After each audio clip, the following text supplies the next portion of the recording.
The tactics that it takes to scale from 10 to 100 are evolved. The leaders that are able to evolve as the needs of the business also evolve. Am I presenting myself in a way that investors believe that they can return the fund by betting on me? Where would you spend your time if you could only make a few bets in the demand gen bucket? Really exhaust proximity to the business, personal connections, customers, before you leverage this like truly cold customer acquisition. Any key things you think you got wrong? Be very deliberate about how your customers are implemented and onboarded. You only get one chance at a first impression. Behind the scenes, it was a small group of people that were doing everything. Welcome back to the GTM podcast. It's your host, Scott Barker. I want to know how this insane growth actually happened.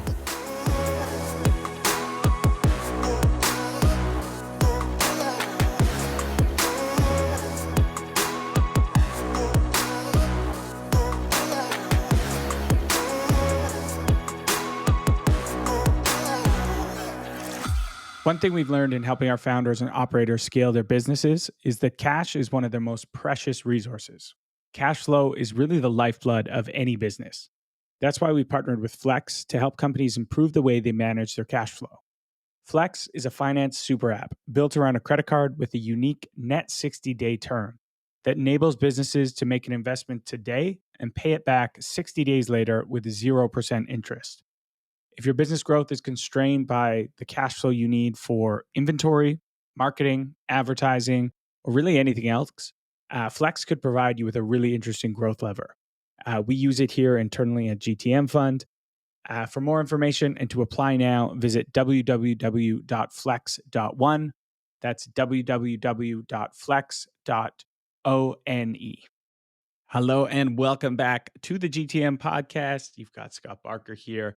As always, want to thank our listeners for rocking with us for the next 45 minutes or so. We know there's a lot of places you can get your go-to-market information from, so we don't take it lightly that you're hanging with us, and super cool. My VP of Marketing just told us we crossed into the top 1% podcast globally in terms of listens, which is pretty cool for a niche go-to-market SaaS podcast. So thank you all for rocking with us. This is a very special episode. I've been excited for getting this guest on for a long time. We finally made it happen. I am joined by Sam Blond. Sam, welcome, man. Thanks so much for having me, Scott. Congrats on the top 1% milestone, and thanks so much to the audience for tuning in. Thank you, man. Thank you. It's been cool to see the reception, and it's thanks to guests like you. And really quickly for the listeners, so Sam, if you haven't followed Sam's journey, it's an impressive one. Sam recently left Founders Fund, in my eyes, one of the greatest VC funds of our generation, where he was an investing partner, and he left to be co-founder at a new startup, which we might tease a little bit. We won't go too far into it. Prior to Founders Fund, Sam served as the Chief Revenue Officer at Brex, where he oversaw revenue growth from less than $1 million to several $100 million of ARR. Sam joined the company before its official launch, so saw it from literally like idea stage into the behemoth that it's become. And then he left 4 years later, and the company was valued at $12.5 billion, which is insane.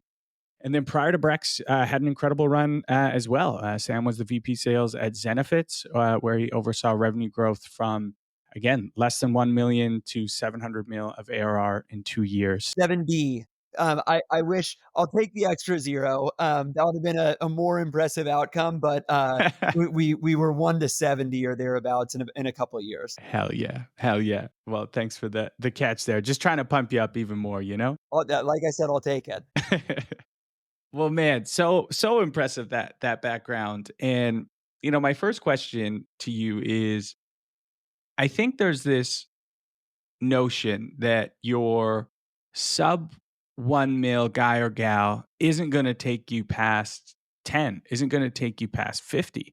And you've been able to do that twice. Do you think that is a correct assumption that you need a different archetype of leader, or are you just an anomaly? Oh, well, look, I've been, as you were talking through the three firms that you mentioned, Zenefits, Brex, Founders Fund. Even before that, I was very lucky when I joined, or when I got out of college, to join a company called EchoSign. And I've just been really fortunate to surround myself with incredible people and companies that have done so well, and even afforded me the opportunity to continue growing as the business is growing revenue. I only influence that so much in a VP of sales or CRO seat when you have people like CEOs, co-founder CTOs, the folks that are building the product. And so I've just been fortunate to have the opportunity to scale beyond that revenue milestone. And I think for I think the real answer is like the tactics that it takes to scale from 10 to 100 are evolved from the tactics that it takes to scale from 1 to 10. And so it's not going to be one size fits all, where I have this, like, deeply ingrained belief that revenue leaders broadly can and should take businesses from 1 to 100, and, like, they shouldn't be replaced along that journey. I think it's the leaders that are able to evolve as the needs of the business also evolve. One, really big one that comes to mind that I think reaches an inflection point around that 10 million ARR point that you mentioned. And again, not one size fits all. I needed to, and I experienced this for the first time at Zenefits. I needed to be able to hire people that were both more senior than me and also much better than me at their respective functions.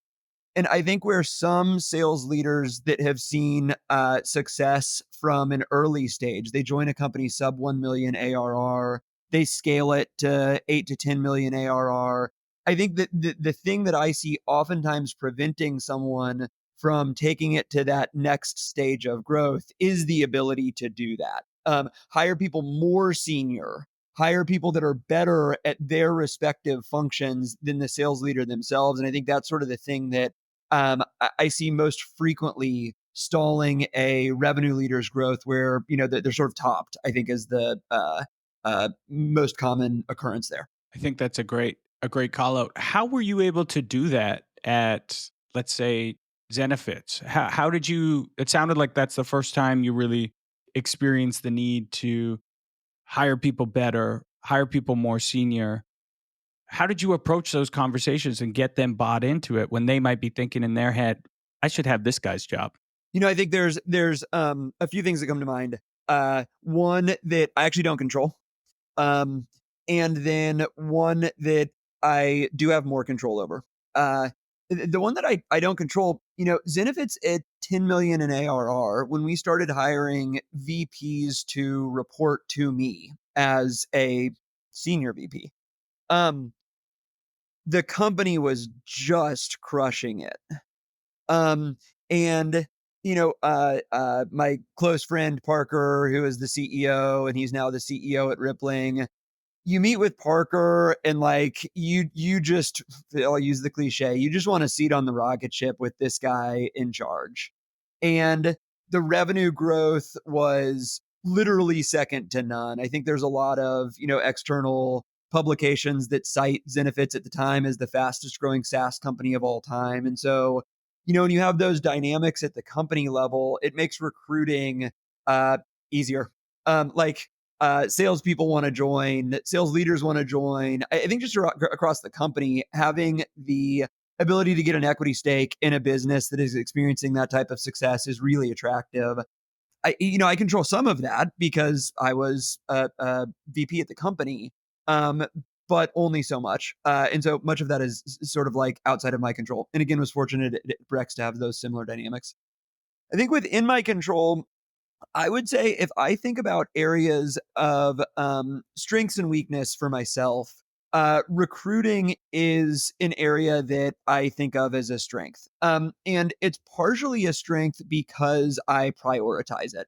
And so I have a lot of experience recruiting. And so if you're looking for maybe advice coming out of this question or conversation as a sales leader in one of these seats that's at, 1, 2, 3, 4, 5, 6, 7, 8, 9 million in ARR and looking to continue scaling with the business and being the leader reporting to the CEO versus having somebody come out, having somebody else come in, spend a lot of time recruiting, prioritize recruiting, make sure that you do not lower the bar on recruiting and challenge yourself in interviewing and trying to recruit people whose resumes you see and you are like, that person's like more senior than me. I don't know that I have business um, having them report to me and go through that process. From a time allocation standpoint, during that time period, how much time on a percentage basis were you spent in recruiting activities, would you say? Well, I'll try and answer the question directly. Gosh, like 50%. And I think that part of that was because a recognition on my part that, which I still believe today. I mean, by the way, we got plenty wrong, so we can talk about those things too. Um, a recognition on my part that the number one thing that I can do to influence the success of the business is hire the right people. People build companies, and if we are hiring the best and then insert whatever role we're hiring for, our probability for success is just significantly higher. And mistakes there set, and oftentimes the company, but certainly the organization, back so far. If you're hiring a senior leader, you make a mishire, you of course have the sunk cost of the recruiting and onboarding of that person. But there's also second order impacts, like maybe they brought in the wrong people. And so you have people that reported to them that they brought on. And so getting these things right is just pretty critical. And you couple that recognition that I have and I continue to believe today with the fact that we were growing so fast. And so we were, as a company and as an organization, hiring so much that it just meant that I was recruiting a lot, almost regardless of whether or not I believed that.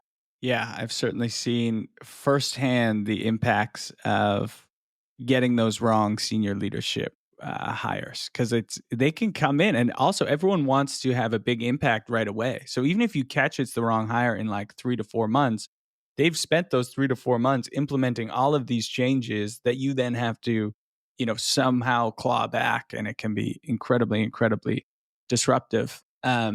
So obviously getting the right people, so that was huge. Is you're spending 50% of the time, which is crazy. And then you mentioned this other bucket of things that are somewhat uncontrollable, but you need to have the growth and the metrics to attract this talent. And a lot of that growth comes from doing demand gen well early on. um, how do you think about demand gen today? How did you think about it back then? And knowing that this audience is primarily revenue leaders and founders at kind of earlier stage companies, that are maybe, trying to get to that 10 mil ARR, where would you spend your time if you could only make a few bets in the demand gen bucket? So much comes to mind. Let me start before I get into the specific answer of the question. You mentioned something like I was in the fortunate position at Zenefits and Brex of having companies that were doing really well, growing very quickly, incredible investors, really exciting stock price appreciation through financing rounds,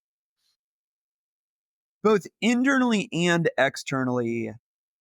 You can manufacture some of this. Like a lot of the narrative that exists in public, if you're going direct on like social media, if you're going through PR, the way that the business is portrayed in different publications as you earn media through fundraisers and whatever else. And then internally, um, you do want to focus on the story that you are creating. And when I talk about like manufacturing the narrative a little bit, it Zenefits and Brex, like we were sort of faking it until we were actually making it around what we were going to the employees of the company with. And we created a winning culture because we were deliberate about creating a winning culture, not because we started winning and then that sort of manifested in the culture. A little bit buzzwordy there, but I think like you get the point. Um, and then the thing that comes to mind around demand gen, which is a lot. Here's what I observe most startups doing, which is largely just like sort of going through the motions. And what I mean by that is like we want to do, and I'll take a couple different categories. We want to do outbound. What most startups are doing is they're buying Zoom Info or one of these systems that provides contact information. They're buying an email sequencing tool like Outreach. They are putting contacts in their target market in sequences that they either write or they bear. You can't. I have a dog. Quick cameo. We'll take all the dog cameos we can get. It's fun at trying to keep my train of thought and then also manage expectations with this monster. Okay, so continuing along the path of outbound, they buy these different services and then they effectively blast the universe. And oftentimes this happens from an early stage where the company is an unknown company. The person that is reaching out is an SDR that is unknown to the person that they are reaching out to. And then they get like, near zero response rates. And you're sort of like checking the box of doing outbound. You can do this with like every channel. Next one would be something like events. We're sponsoring the event. And we pay for like a gold booth and we have a couple people show up at that booth and, like try and pitch to people that stop by the booth. Okay. We're doing like paid advertising. And so, we pay Google every month and we pay LinkedIn every month and they surface ads to like our ICP. And so many of these things I think of as just sort of going through the motions. The two things that I would do differently, one is, I would, on a pretty regular basis, if you are an early stage startup, this is like a monthly cadence. As you mature, this is probably like a quarterly cadence. Rather than, or in addition to measuring the traditional metrics around like MQLs, SQLs, SQOs, those sorts of things, I would just pressure test if you are being creative enough.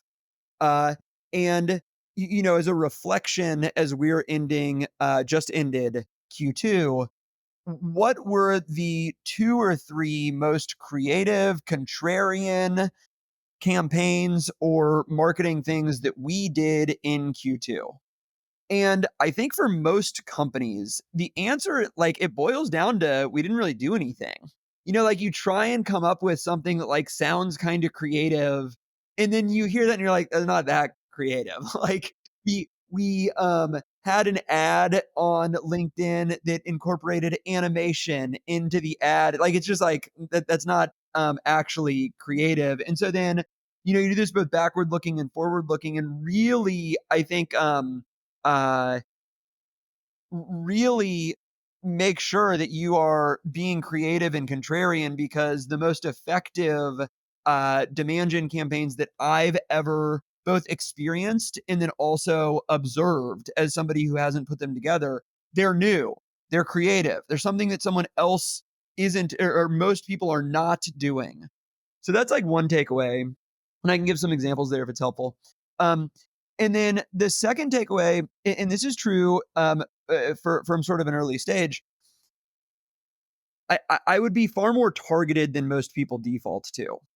And I would think about the world in terms of concentric circles. And this is one thing that we did get right at Brex. And so I will give some examples. When I joined Brex, we didn't have a website. And so imagine trying to send like a cold email to a customer, and they go to Brex.com and it literally said coming soon. So like we are as unknown as a company can possibly be. There was no PR about us. We were waiting for the product launch and the fundraise announcement. So on the internet, it was all about like Brexit, which like isn't good, brand tailwinds for doing like outbound. So what we did was we first started with in-network connections that we knew people personally that were, you go to like LinkedIn, you look up first degree connections, you sort by founders at tech companies that I'm connected to, that Enrique was connected to, and you sell to your friends and former colleagues. And from there, we went to Brex was fortunate to be a YC company. We went to like their YC batch. And again, they all know Pedro and Enrique. And we tried to exhaust their batch as much as possible. Then we went to prior batches. It was like, we were in this YC batch, we just raised from YC continuity, et cetera. And so like the likelihood of replying and getting a meeting because of that proximity was significantly higher. Then when we launched, we put billboards all over San Francisco. This isn't something every company can do because it is expensive, but we tried to take advantage of those brand tailwinds and target customers that were headquartered in downtown San Francisco, that we had a strong belief like they would have seen our billboards. And so they would like probably know who we are. First corporate card for startups, all over billboards in downtown San Francisco. And then the other thing that we did is we tried to leverage existing customers. And so you close a customer that is, I'm just trying to think of the right analogy here. You close a tech company and then you go to G2 and you look at all of their competitors. And then you reach out to their competitors with this like, hey, we just closed company X and we're helping them do Y. And man, like we got so far into customer acquisition, revenue growth by the time that we had such a brand that we were starting this like truly cold outreach. But it didn't mean that we weren't doing outbound. We were. It was just like very targeted outbound with this concept of concentric circles, trying to solve for proximity to the business and the people within the business. And so I think like, just applying that more broadly to any demand gen approach that you have, those are like two of the big takeaways that I would have. Be creative and contrarian and really exhaust proximity to the business, personal connections, customers, before you leverage this like truly cold customer acquisition. Yeah. I think that I'm seeing that a lot now is folks finally waking up to that idea. Call it ecosystem-led growth, community-led growth, whatever you want to call it. It seems like out of necessity, folks are starting to pay more attention to this idea of, I like how you put it, like concentric circles. And I've always thought of it almost like a tree, right? And you get a branch, which could be a new industry. And then, all right, what are the leaves of that branch that all kind of look the same, and exhaust that whole branch before you try and, create another one. So I like that. And so going back, so you have this idea of get more targeted and then get more creative was the first one. Can you outline some of the more creative campaigns that were successful at either Zenefits or Brex? Yes. And I'll reinforce what I'm talking about a little bit. What I see all too often in people and teams that are focused on generating demand is they take like the easy path. And we talked about outbound. The easy path is just like dropping people in sequence that are in your target market with like a pre-written sequence or an AI written sequence that I don't even have to like write myself. The easy path on events is you like try and negotiate 10% off the gold booth sponsorship, and you show up and you raffle an iPad to like, the person that lets you scan their badge, and like hope that you get more badge scans, and you're just scanning anybody that comes by the booth, with the promise that like you got a 1 in 1,000 chance at winning an iPad. We've got some marketers right now going, oh shit, that's our that's our strategy next month. Yeah, like look, it doesn't mean don't raffle the iPad. I'll get to like I'll get to what you should do and what we did do.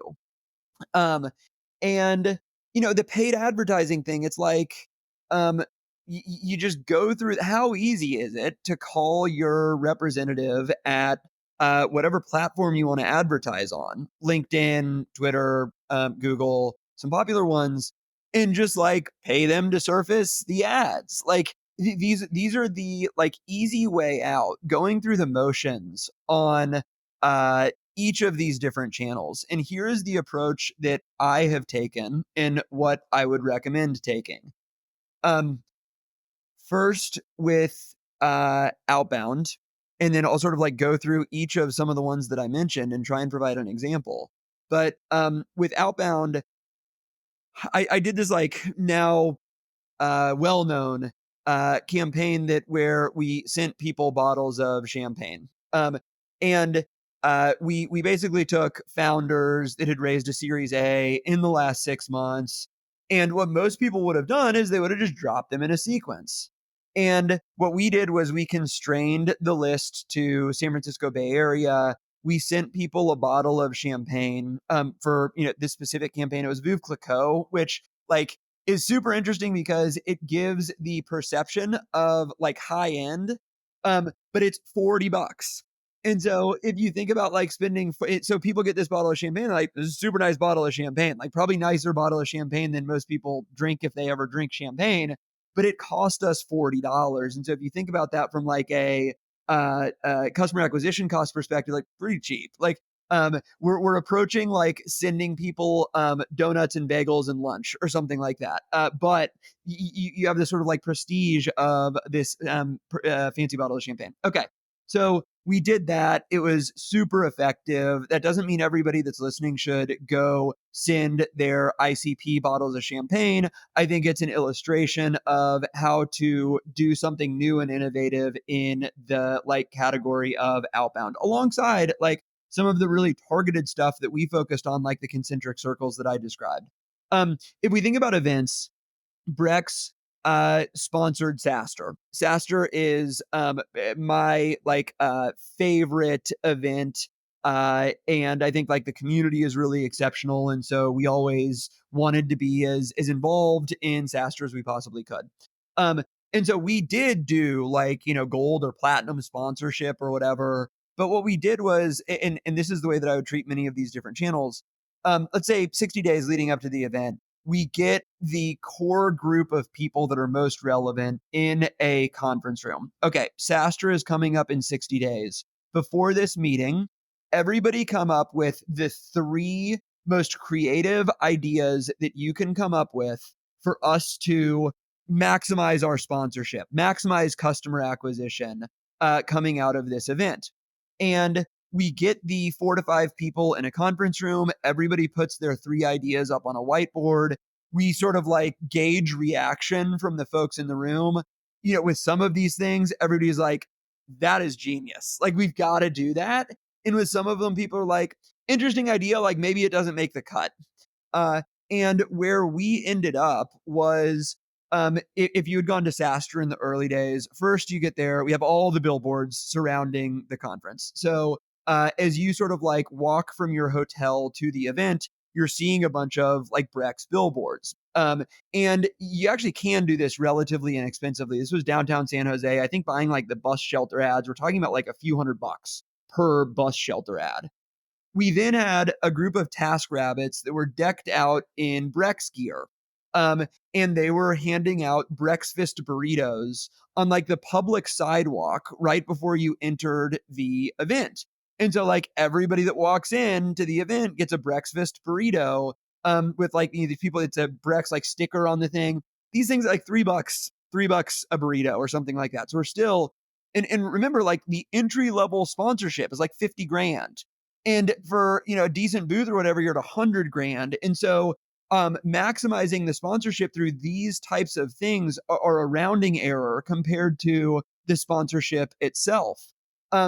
We then had a magician that was at our booth, and he was incorporating a bunch of Brex tricks into his magic act and giving away preloaded Brex gift cards to people who stayed and watched the magic show. And so as I would walk into the sponsorship hall, there'd be like crowds of people around the Brex booth, and every other booth would be empty because, well, we were giving away money, but also it was this like cool magician who was doing tricks that were quite good.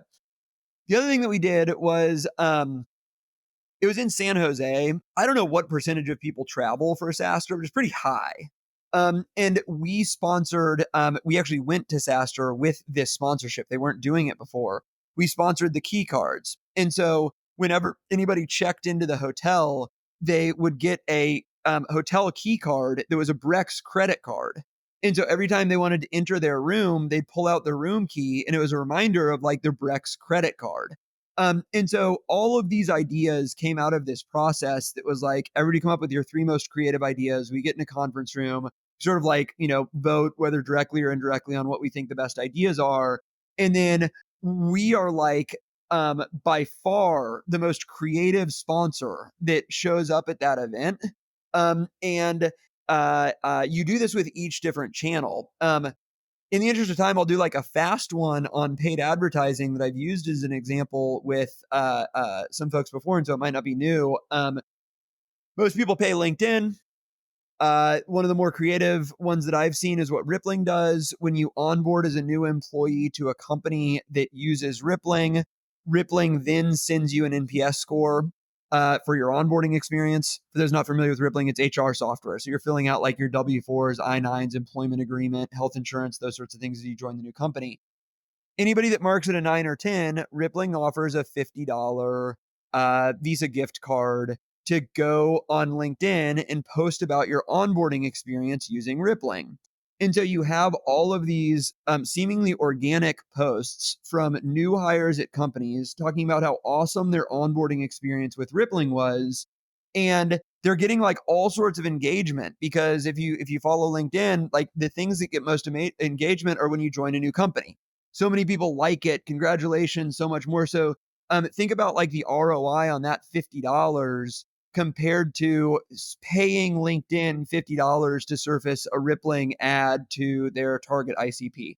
And like, these are illustrations that I hope get people's creative juices thinking, but like you should do this with basically every channel you want to invest in. Like, how are we doing it differently from the way that everybody else is doing it? Great examples. I love the breakfast burrito is a really good one. I hope you guys ran that a few times. You can run with that one. That's great. So creativity. So I mean, I used to run outbound teams, back in the day, and basically all my success came from not doing things the way I was supposed to do them, and that usually came out in the form of creativity. And I see a lot of maybe like younger teams getting creative, not younger is like early stage companies, and then as they scale, some of that creativity gets beaten down. There's just so much going on, and I think there's this, as you scale, you cross 20, you cross 25 mil ARR, maybe 50, and then it's hard to keep that culture of creativity going. How were you able to do that and make that a key pillar of your kind of go-to-market teams that you were running? It's such a good observation and point.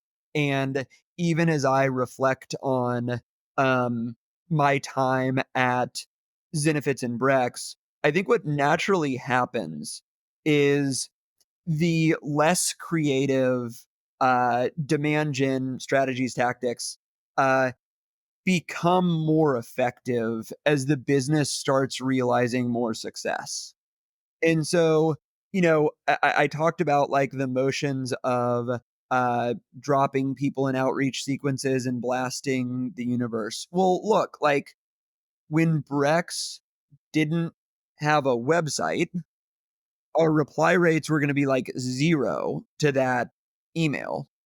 And if you fast forward to the time that, let's say Brex just announces a fundraise at a $12.5 billion valuation, and, the market share within startups is some massive percent. And, we have this like huge brand tailwind. Well, gosh, like people start replying to those emails a lot more frequently. And so I think that is part of the natural evolution. And so two things come to mind. One is like you probably don't need to be quite as creative as the business scales and starts realizing success. That said, um like I would really force it for as long as you can. And as I'm involved with some of these later stage businesses today, um I do think that getting back to like some of the examples that I just cited would really serve the business well. And so I think it's something that you have to just sort of like fight gravity around. Um, because it does get easier to do some of the things that are less creative. And like maybe the real answer is you should do both. Like you should both be doing the things that are working and are less creative, but like force the um muscle of continuing to be creative, because it will pay long-term dividends if you can keep coming up with these examples that I gave and keep sponsoring events the way that Brex did in the early days, even if you're a mature organization. Yeah.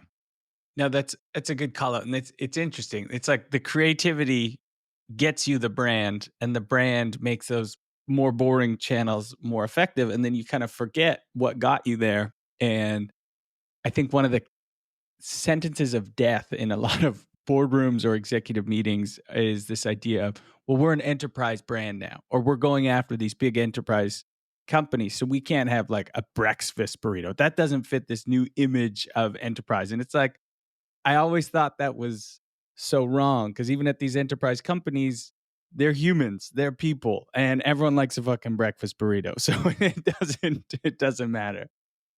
Yeah, I do like the extra maybe a tactical way of preventing this from happening is rigor around the exercise that I recommended, which is okay, we're out of Q2. What were the three most creative things that we did in SDR? What were the three most creative things that we did in demand gen marketing? What were the three most creative things that we did in brand marketing? These are for like more mature organizations where these different, almost like different functions exist. And I just suspect that most companies that go through this exercise, you will see the list of three and you'll kind of be like, we're not creative enough. And that's maybe a tactical approach to addressing it. That's a great exercise, and then naturally celebrates the most creative, which will then foster more of that coming to light. And I mean, like, just a side tangent. These things are fun. Like, how much fun is it as a Brex employee to walk into the SaaStr conference and you're everywhere? Like, you see the billboards, you see the breakfast burritos, you see the magician at the booth, and the booth is like it's so motivating. And you could use that for like each different sort of creative example where like it makes employees proud to stand out in that way. Totally. Then it's like, I don't just work at a SaaS company. We're like the fun SaaS company, you know? Everyone wants that kind of identity, which is cool. All right. So you did a ton right, a ton right. EchoSign, Zenefits, Brex. Any key things you think you got wrong you want to highlight? So many. So I'll maybe start just chronologically with Zenefits, a few things that come to mind, and then I'll do Brex. And this will be maybe a 5 or 6 minute monologue, but I'll try and time box it as best as I can. Um, for those that aren't familiar, because this is starting to sort of like age out, but Zenefits was this company that was a precursor to Rippling, which most people listening in would be familiar with. Same founder, CEO, similar space. And um, I joined in late 2013, and we experienced hyper growth. And so everything was growing. Revenue was growing very quickly. Headcount was growing very quickly. Stock price was growing very quickly. And it sort of like the downfall of Zenefits, which was about 2 years, 2 to 2.5 years after I joined. We had a lot of negative PR around things like compliance and culture related issues. And so, that's, I think, for those that are familiar with the Zenefit story, what they are familiar with. I think the more interesting topics for this audience are from like a growth standpoint. What are the things that went less well? Because you asked like, what are some of the mistakes? Okay. Here are a few that come to mind. We eventually got rev ops right. At the time, it was like sales ops. It sort of evolved into rev ops. But when I say eventually, we should have invested in and focused on rev ops earlier. And I had come from, this is a different time, but I had come from EchoSign. We were a privately held company that was acquired by Adobe.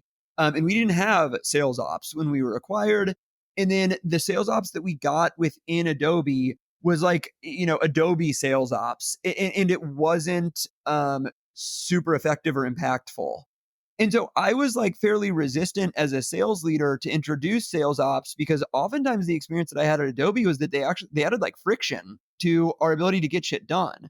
So I like resisted incorporating sales ops for like as long as I could. And then the system stuff just got so out of hand and it became clear to me like we actually do need support here. We hired a very senior rev ops leader, sales ops leader at the time, who came in and within like 2 weeks came to me and said, we're selling to customers in 48 states right now because we're licensed as an insurance broker in all 48 states. But if we think about our business, there are so many things that influence revenue. Those are conversion rates, which vary greatly state by state for different reasons, and commission rates, which also vary greatly state by state. If you think about the average cost of health insurance in California, it's like 4x the average cost of health insurance in Alabama. And that manifests all the way through the commissions that companies like Zenefits are receiving. And so this rev ops or sales ops leader came to me, and this was when Zenefits was like 30 million in ARR, and was like, dude, we should stop selling in 20 states like tomorrow. We're going after this massive TAM.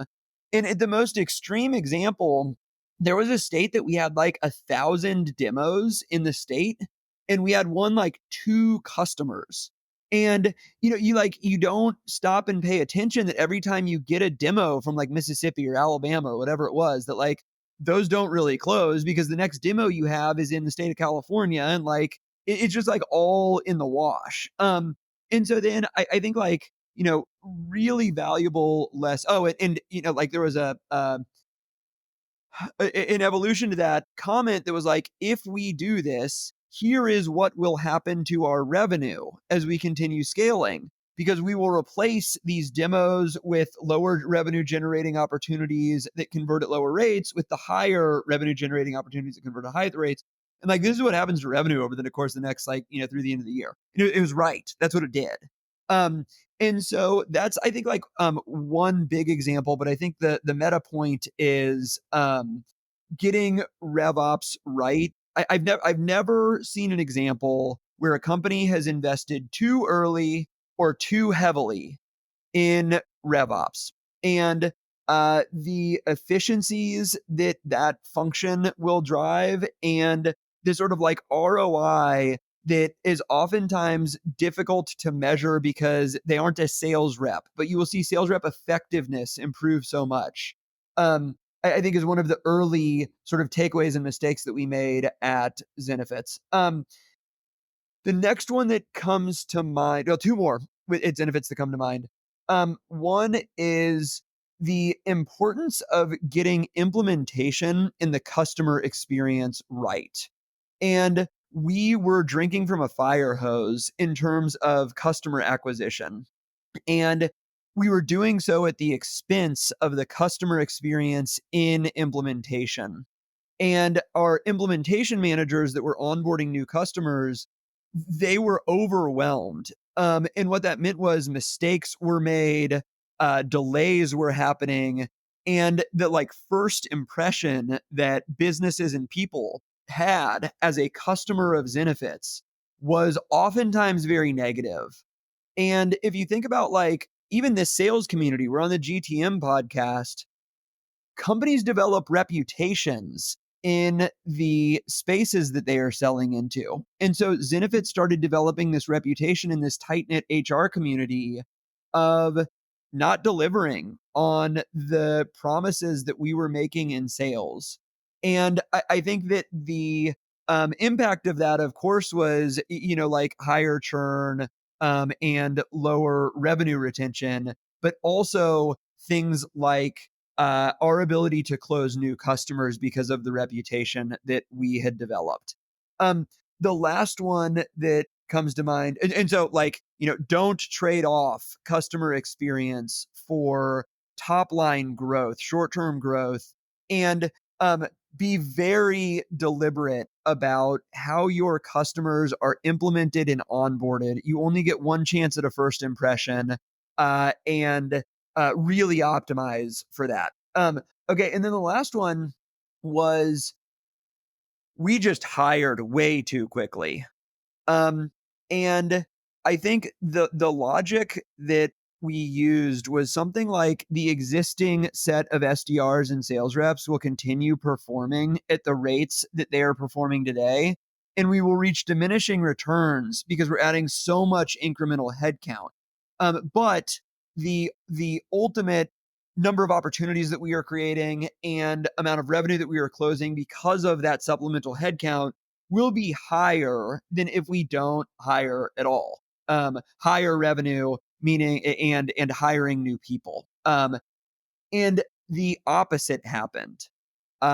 We actually sourced fewer and lower quality opportunities because we hired more SDRs, and we closed less revenue, like total revenue, not even on a per rep basis, because we hired so many new salespeople.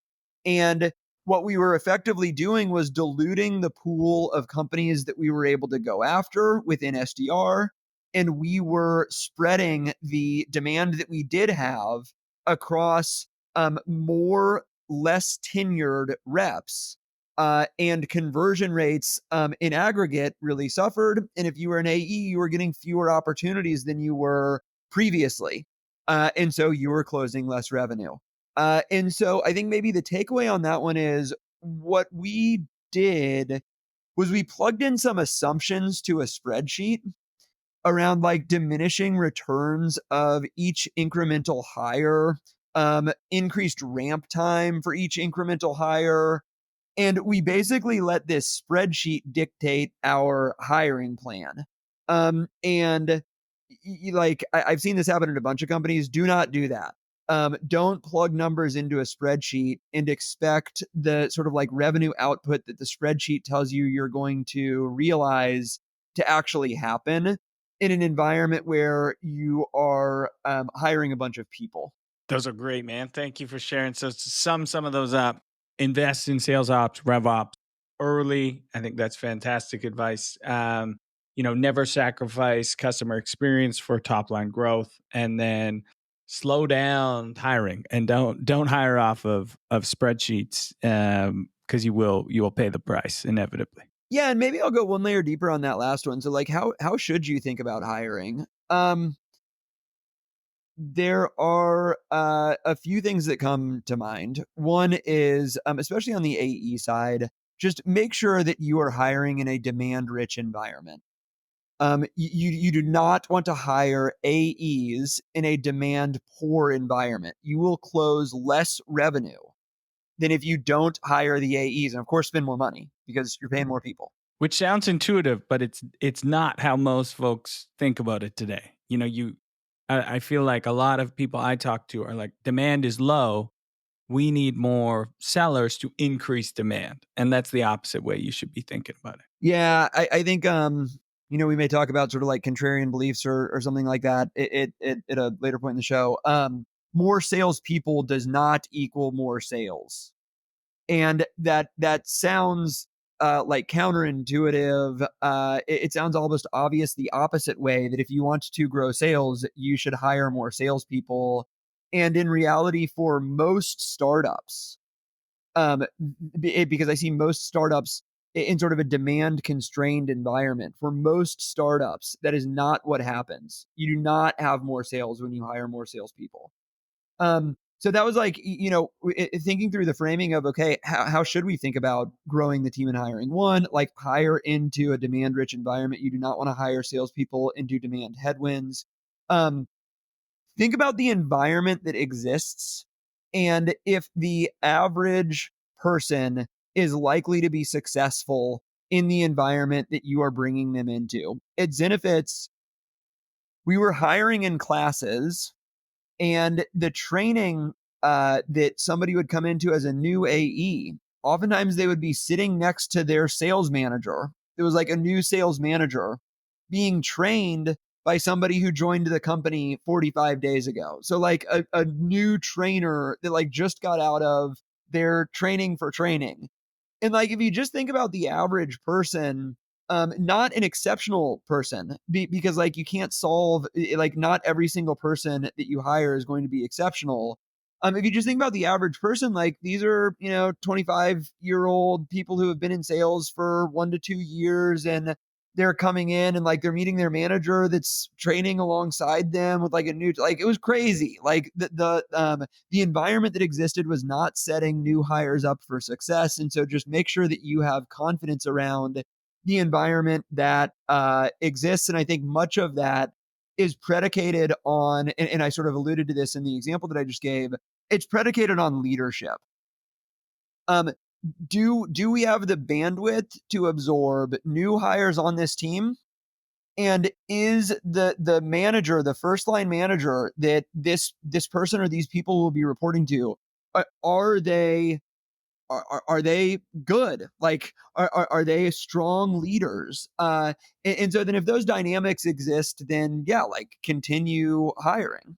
Great call out. And now more than ever, as people are looking to grow more efficiently, we are in a demand constrained environment. Just be very intentional around your hiring and your hiring of AEs. I think that's three great learnings. All right, switching gears a little bit, I want to go to a listener question. I'm going to ask you to take your go to market operator hat off and put on your investor hat. 'Cause this is from a founder, and the question is, I'm having trouble fundraising right now. What's the most compelling pitch you've ever seen, and why? There are a couple things that come to mind.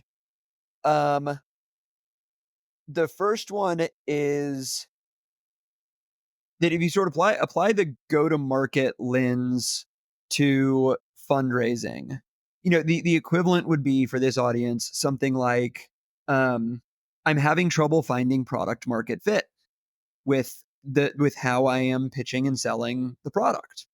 So what do you do when you are struggling? It's founder-led sales or early sales rep-led sales. Like, what do you do?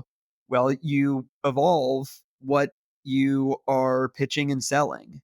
And I think you talk to your target audience of customers, which in this case would be buyers, and you try and understand, like, how can I build something that you want to buy?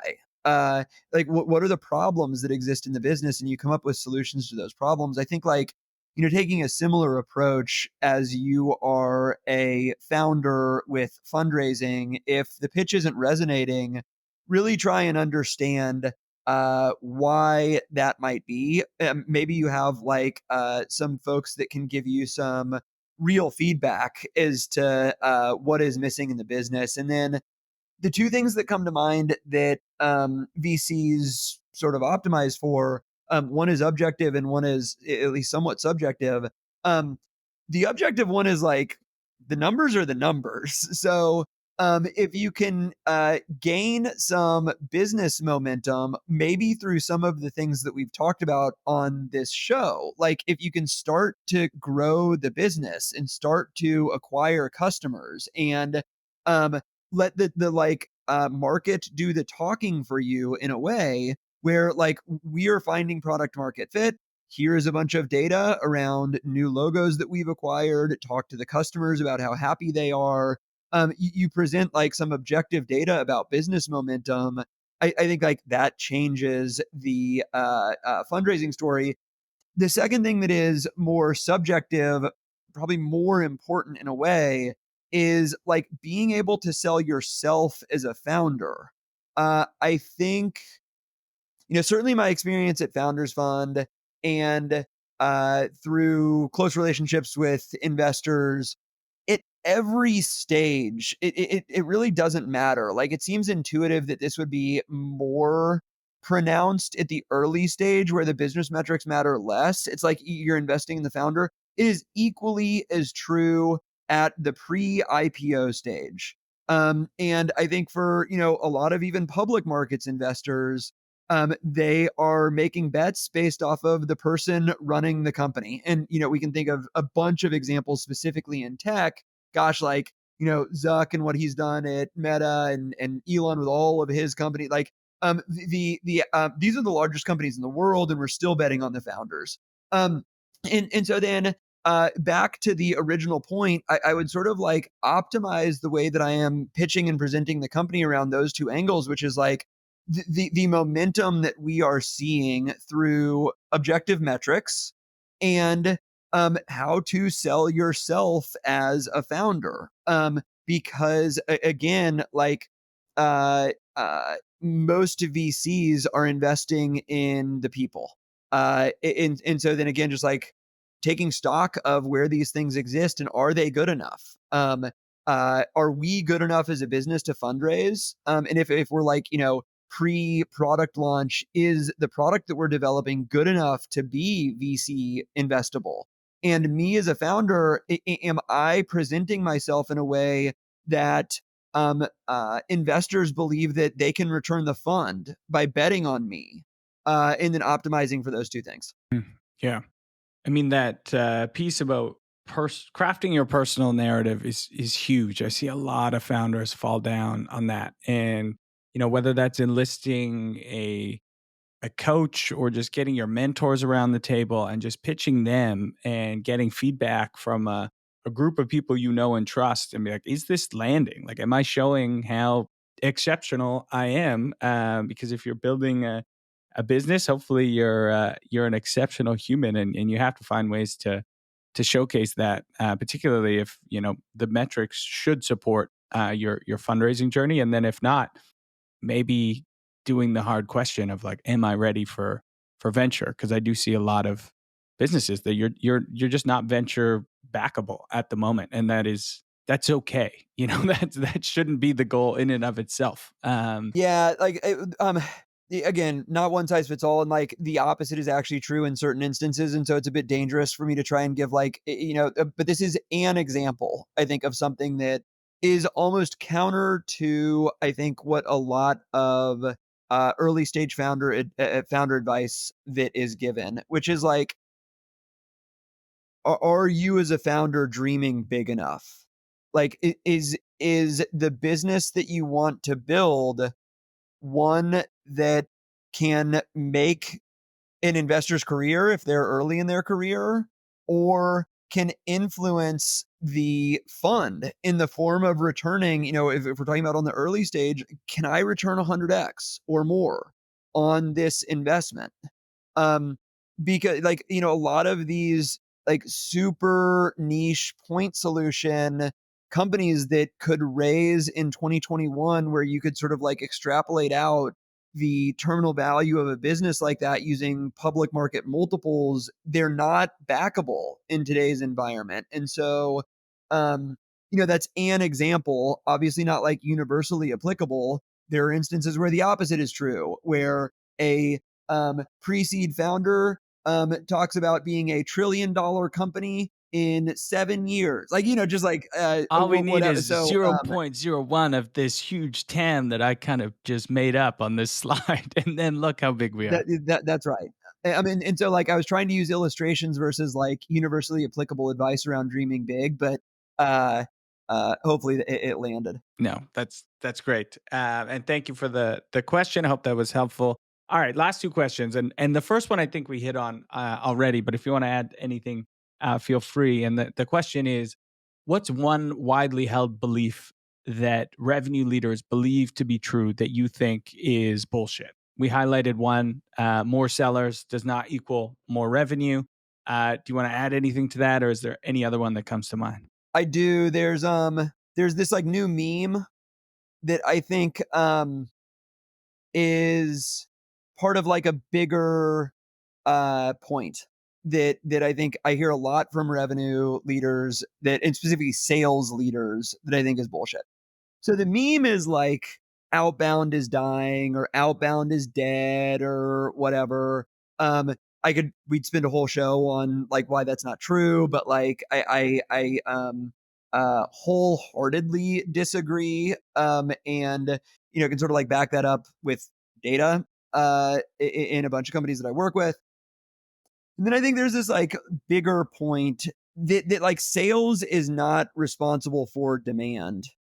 Um, and I think like so much of a sales leader's success and the success of growing revenue within startups is predicated on the ability to generate demand and, in a perfect world, create a demand rich environment. And that is not, if you have a marketing leader, that is not just the marketing leader's responsibility.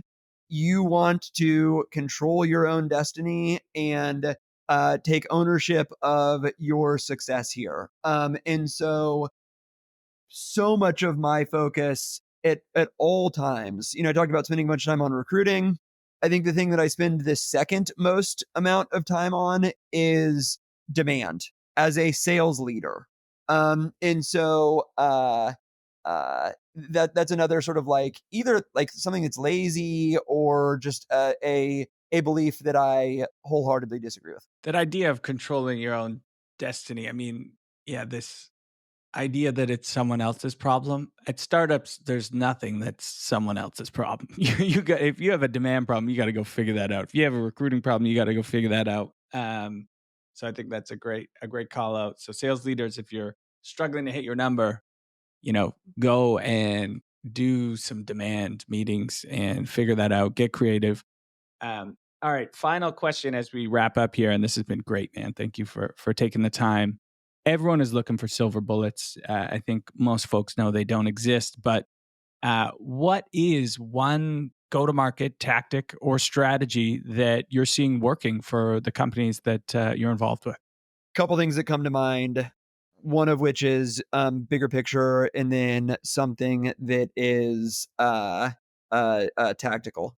We spent much of the show on demand, and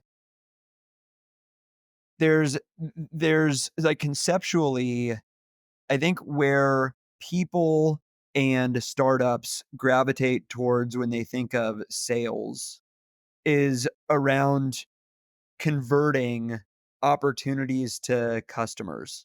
And so much both attention and reporting and resources in the form of both headcount and then the focus of that headcount is allocated towards converting pipeline to closed won customers.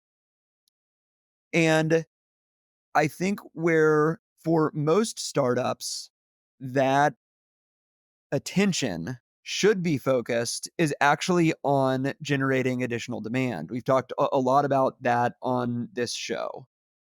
And to use an illustration, especially in a demand poor environment, if you increase conversion rates by something like 50%, so if you're at 20% conversion rates, to get that to 30%, man, it's just that is a hard thing to do that comes with lots of sales training and discovery training, and it's possible, but product marketing and so much more. If we think about increasing leads by something like 50%, there are especially in an early stage, there are like single campaigns that can do that. Brex's champagne campaign that I mentioned more than did that. When we did the event at SaaStr, more than increased leads by 50%, because when the N is small, meaning the number of opportunities that you are generating, you can pretty easily influence that number. And if everything else remains constant, let's say you are able to increase opportunities by 50% through focusing on demand, you have just increased sales by 50%. And so I think this maybe like the meta takeaway is something like, if you are not in a demand rich environment, focus on demand until you are. And that should be the number one priority in the go-to-market organization is moving from a demand poor environment where reps have, one call a day with a customer, to a demand rich environment where people are so busy talking to customers that what a great problem it would be to have some stuff falling through the cracks. And then maybe sort of like more tactically on something that is a recommendation as a starting point for people to do this. I see most marketing dollars and marketing focus oriented around targeting the potential new customer. And I think especially for earlier stage startups, but even later ones too, we are under-resourced and under-focused on customer marketing. And even at an early stage, we should have some like raving fan customers that love our product. And we should be deliberate about leveraging those raving fan customers to generate new ones. And so what does that mean? I think it means, at a minimum, just like having conversations around, is there anyone in your network that you think could realize some of the benefits that you're realizing from partnering with us? But I think it's more than that. I talked about dollars. Just go above and beyond for the people who are going out of their way as your customers to help you. You see somebody post on Twitter about a positive experience that they had with your company. You see somebody make a customer referral that is a customer, and they told their friend about it, and their friend is now a real opportunity. Be very deliberate and put some resources in the form of dollars towards encouraging that behavior. Uh, and the specifics will vary company by company, but I think like at a starting point, so many are doing nothing there. I want to underscore the importance of that last one, and funnily enough, it took me switching from operator to running the fund to really understand the importance of this, because when you're fundraising a fund, your customers are your current founders, and it's what they say to prospective LPs, to new founders, that is make or break. It's whether someone accepts your money, it's whether someone gives you money, and making sure that you have raving fans that are supported, that feel like they're on a pedestal, is so incredibly important. And now with that learning, like, yeah, it's the exact same when you're building companies. Find ways to elevate your raving fans, and they will be the best sellers that you ever have. That's right. You have a field sales team in the form of your happiest customers. Totally. Well, Sam, you're the man. Congrats on such an incredible career, and your ability to articulate a lot of those learnings is incredible, man. So really appreciate you taking the time to sit down with me and share those with our listeners. And lastly, where can folks follow along? I heard maybe through the grapevine that what you're working on might be in this space. How can folks stay in lockstep when you're ready? For sure. Let's see. I the social media platforms that I'm on are LinkedIn and Twitter, and that's it. I periodically post and try and help founders and sales leaders with some content there. And you alluded to it earlier. I am getting back to operating, co-founding a company, and more to come there, but still early innings. Awesome. Well, thanks again. And to our listeners, I always say it, listening's one thing, executing is something totally different. Hopefully we gave you some ideas, tactics, and strategies to implement at your own organizations. And we'll see you all next week. Thanks for having me, Scott. Thanks for listening in.